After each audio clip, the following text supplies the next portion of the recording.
you own it. Let every mile bring a smile, yeah. Welcome back to another episode of the Road to Life podcast with Meredith and Craig. This week we have prioritizing you. Actually healthy for your marriage. Yeah. Debunking selfishness a little bit. Yeah, exactly. Yeah. I think if you were to say to someone, you want to work on your marriage, prioritize you. Most people would say, I was expecting you to say prioritize them or prioritize the marriage. When in fact, prioritizing you is what's going to make the foundation for your marriage stronger. Yeah, I think a lot of people think that because you're focusing on you, that's selfish. Yeah. And it's actually the opposite. 100%. It's actually a gift to the other person. It's a gift to your marriage when you focus on you to the point where you are your best self, so that you are showing up as the best version of you into your marriage and for your spouse. Mm-hmm. That superhero version of you. Yeah. Because really, it's that superhero version of you that's confident enough to take 100% accountability and be the one to step up.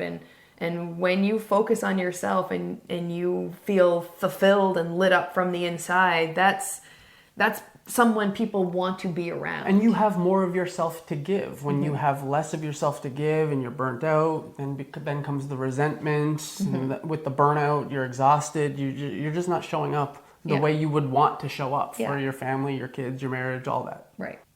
Yeah. If you're not your best self, if you're burnt out, if you're feeling resentful, if you're unhappy, if you're unfulfilled, it's really hard to contribute what you want to your marriage, to your family, to your household. So by focusing on you, you are actually supporting your family, your marriage, your spouse more strongly. It's like when you get on the plane. They tell you, make sure you put your oxygen mask on first before you help other people. There's a reason for that. Yeah. It's because you need to be ready and able to take on the challenge of helping others and being there for others. So make sure that you've got your mask on first, and then you go help the other people that need the mask. And it's almost like we think that perspective or that approach only applies in that one situation in life. If you happen to be on a plane that's going down, then it's the only time that you're supposed to put your oxygen mask on first. Yeah. It's like we all know we're supposed to do it in that situation, but it's almost like we think it's only in that situation. Well, it's the only place that it ever really comes up. Like we never really talk about it. It's almost in another like way. It's the only place that it's socially acceptable to put your mask on first, to prioritize yourself, because the sort of conditioning that we all have is that to focus on you is selfish. Like that's what we've all learned. That's what I've been conditioned to believe my whole life, is if I focus on me, that's me being selfish. Except in that one particular situation where the plane is going down, and then selfish is the norm. Yeah. And what we're saying is that be a little bit selfish, quote unquote selfish. Because it's actually, at the end of the day, not selfish. It's a gift, like we said, it's a gift to your marriage, to your spouse, to be that most happy, fulfilled version of you. And so what are some practical ways that people can prioritize themselves? Good one.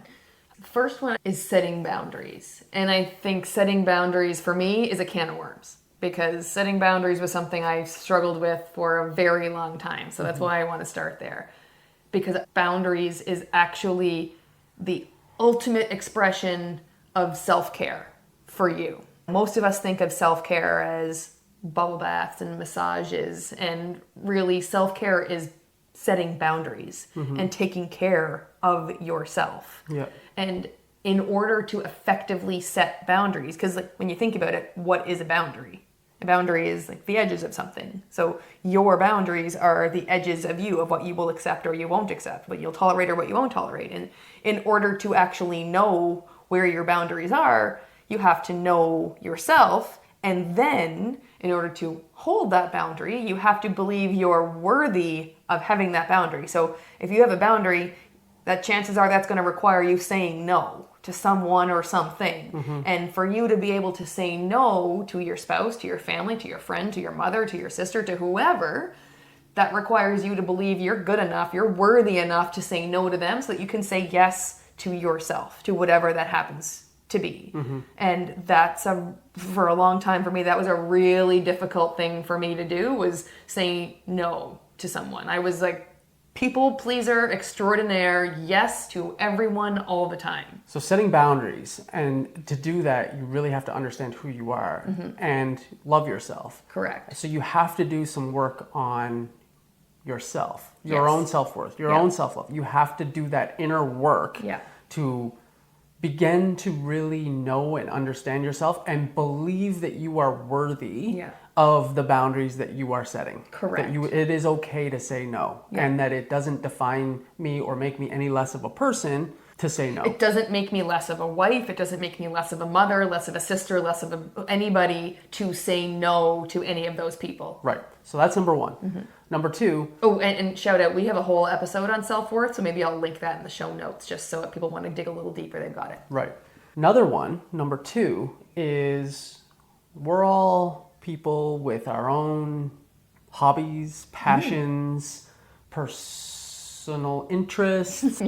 So dive into those. Make sure that you are giving time for your personal interests, the things that light you up, the hobbies, the things that you like to do those things. Carve out the time. Carve out the time, yeah. Something I schedule it. Read lately is people who look for time never find it. If you're trying to find the time for something, you will never find the time for something. Create it. You have to make the time for something. And so if you want to focus on your marriage, you want to prioritize your marriage, to improve your marriage, you need to make the time to do the things you like to do by yourself sometimes. And if you can integrate someone else, if you want to integrate someone else, all the better. By all means, go for it. But number three, this is a big one. This is a personal favorite of mine, is like focus on your health. Yeah. You've got one life.